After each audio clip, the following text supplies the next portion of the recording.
بسم اللہ الرحمن الرحیم والصلاة والسلام علی رسولہ الامین وعلی آلہ واصحابہ اجمعین اما بعد۔ السلام علیکم ورحمۃ اللہ وبرکاتہ۔ صلح حدیبیہ اور ابو جندل رضی اللہ عنہ اور ابو بصیر رضی اللہ عنہ کا قصہ جو لیا گیا ہے فضائل اعمال سے، جن کے مصنف ہیں شیخ الحدیث حضرت مولانا محمد زکریا صاحب کاندلوی رحمہ اللہ۔ سن 6 ہجری میں حضور اقدس صلی اللہ علیہ وآلہ وسلم عمرے کے ارادے سے مکہ تشریف لے جا رہے تھے۔ کفار مکہ کو اس کی خبر ہوئی اور وہ اس خبر کو اپنی ذلت سمجھے، اس لیے مزاحمت کی اور حدیبیہ میں آپ صلی اللہ علیہ وآلہ وسلم کو رکنا پڑا۔ جان نثار صحابہ ساتھ تھے جو حضور صلی اللہ علیہ وآلہ وسلم پر جان قربان کرنا فخر سمجھتے تھے، لڑنے کو تیار ہو گئے، مگر حضور صلی اللہ علیہ وآلہ وسلم نے مکہ والوں کی خاطر سے لڑنے کا ارادہ نہیں فرمایا اور صلح کی کوشش کی، اور باوجود صحابہ رضی اللہ عنہم کی لڑائی پر مستعدی اور بہادری کے حضور اکرم صلی اللہ علیہ وآلہ وسلم نے کفار کی اس قدر رعایت فرمائی کہ ان کی ہر شرط کو قبول فرما لیا۔ صحابہ رضی اللہ عنہم کو اس طرح دب کر صلح کرنا بہت ہی ناگوار تھا، مگر حضور صلی اللہ علیہ وآلہ وسلم کے ارشاد کے سامنے کیا ہو سکتا تھا کہ جان نثار تھے اور فرما بردار، اس لیے حضرت عمر رضی اللہ عنہ جیسے بہادروں کو بھی دبنا پڑا۔ صلح میں جو شرطیں طے ہوئیں ان شرطوں میں ایک یہ شرط بھی تھی کہ کافروں میں سے جو شخص اسلام لائے اور ہجرت کرے مسلمان اس کو مکہ واپس کر دیں، اور مسلمانوں میں سے خدا نہ خواستہ اگر کوئی شخص مرتد ہو کر چلا آئے تو وہ واپس نہ کیا جائے۔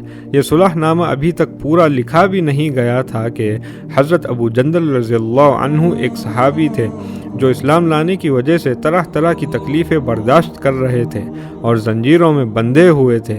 اسی حالت میں گرتے پڑتے مسلمانوں کے لشکر میں اس امید پر پہنچے کہ ان لوگوں کی حمایت میں جا کر اس مصیبت سے چھٹکارا پاؤں گا۔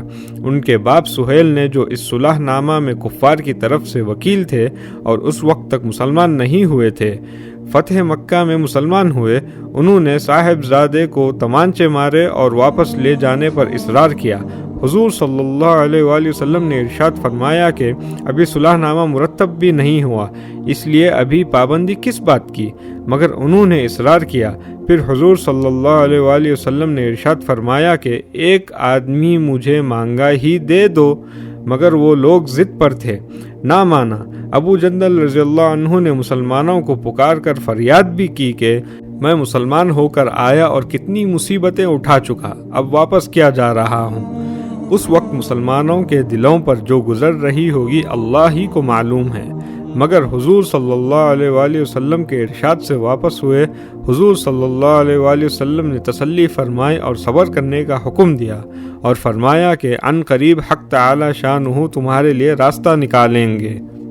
صلح نامہ کے مکمل ہو جانے کے بعد ایک دوسرے صحابی ابو بصیر رضی اللہ تعالی عنہ بھی مسلمان ہو کر مدینہ منورہ پہنچے۔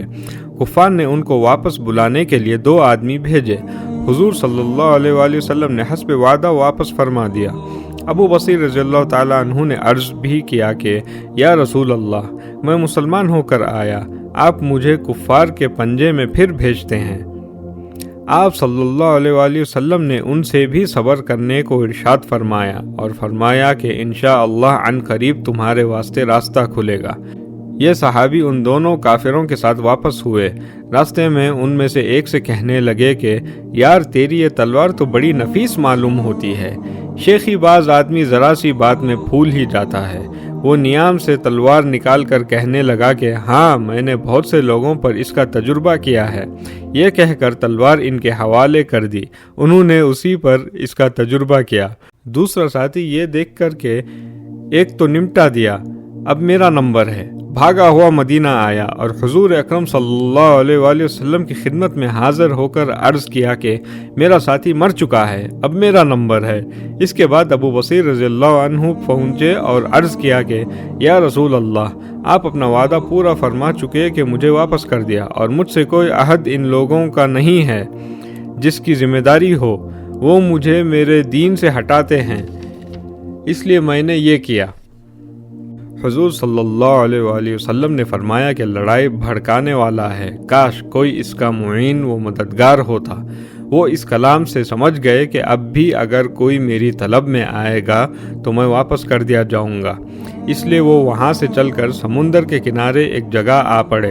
مکے والوں کو اس قصے کا حال معلوم ہوا تو ابو جندل رضی اللہ عنہ بھی، جن کا قصہ پہلے گزرا، چھپ کر وہیں پہنچ گئے۔ اسی طرح جو شخص بھی مسلمان ہوتا وہ ان کے ساتھ جا ملتا۔ چند روز میں یہ ایک مختصر سی جماعت ہو گئی۔ جنگل میں جہاں نہ کھانے کا کوئی انتظام، نہ وہاں باغات اور آبادیاں، اس لیے ان لوگوں پر جو گزری ہوگی وہ تو اللہ کو ہی معلوم ہے۔ مگر جن ظالموں کے ظلم سے پریشان ہو کر یہ لوگ بھاگے تھے، ان کا ناطقہ بند کر دیا۔ جو قافلہ ادھر کو جاتا اس سے مقابلہ کرتے اور لڑتے، حتیٰ کہ کفار مکہ نے پریشان ہو کر حضور صلی اللہ علیہ وآلہ وسلم کی خدمت میں عاجزی اور منت کر کے اللہ کا اور رشتہ داری کا واسطہ دے کر آدمی بھیجا کہ اس بے سری جماعت کو آپ اپنے پاس بلا لیں کہ معاہدے میں تو داخل ہو جائیں اور ہمارے لیے آنے جانے کا راستہ کھلے۔ لکھا ہے کہ حضور صلی اللہ علیہ وآلہ وسلم کا اجازت نامہ جب ان حضرات کے پاس پہنچا ہے تو ابو بصیر رضی اللہ تعالیٰ عنہ مرض الموت میں گرفتار تھے۔ حضور صلی اللہ علیہ وآلہ وسلم کا خط ہاتھ میں تھا کہ اسی حالت میں انتقال فرمایا، رضی اللہ عنہ وارضاہ۔ فائدہ: آدمی اگر اپنے دین پر پکا ہو، بشرطے کہ دین بھی سچا ہو، تو بڑی سے بڑی طاقت اس کو نہیں ہٹا سکتی، اور مسلمان کی مدد کا تو اللہ کا وعدہ ہے، بشرطے کہ وہ مسلمان ہو۔ ربنا آتنا فی الدنیا حسنہ وفی الآخرۃ حسنہ وقنا عذاب النار، وآخر دعوانا ان الحمد للہ رب العالمین۔ اللہم صلی وسلم وبارک علی سیدنا محمد وعلی آلہ وصحبہ اجمعین۔